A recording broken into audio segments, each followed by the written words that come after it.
Films Bhojpuri Sonu Chamoli.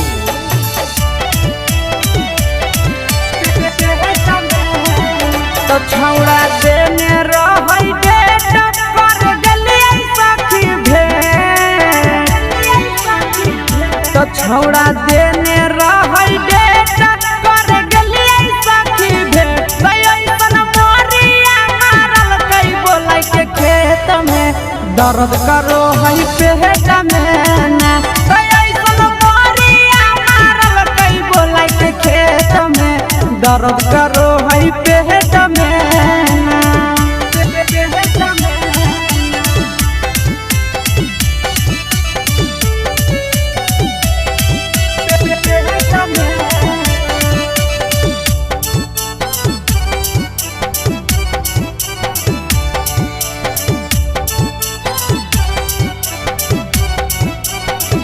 तो छोड़ा कभी कल माना मानी गे जवानी साथे ना।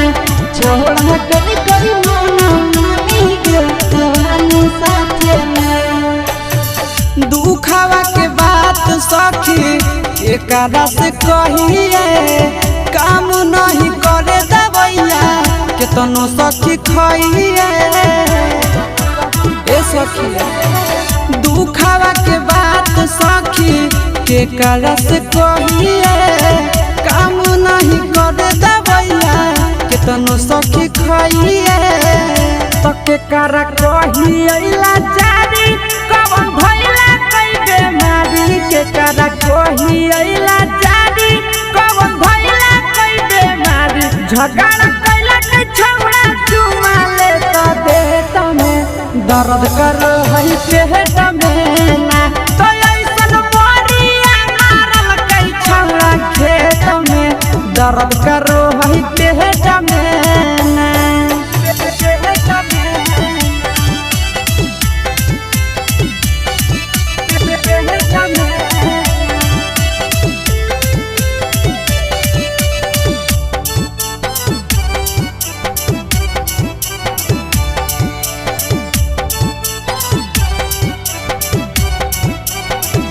तो छोड़ा मारल कई ऐसन मरिया सखी कमरिया दुखो है।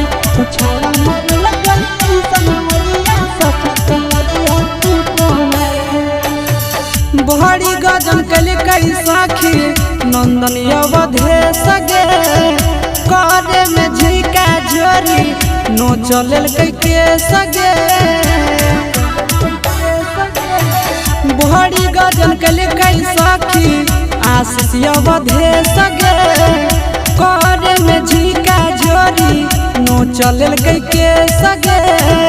तो सब दिन रहल विकेश के प्यारी आई गरिया आई मंगिया जारी। सब दिन रहल विकेश के प्यारी आई गरिया आई मंगिया जारी। देहिया तूरा दल कई सखी ऊपर हेठ में दर्द करो है पेट में ना। तो ऐसन मोरिया मारल कई बोलै के खेत में दर्द करो है पेट में ना।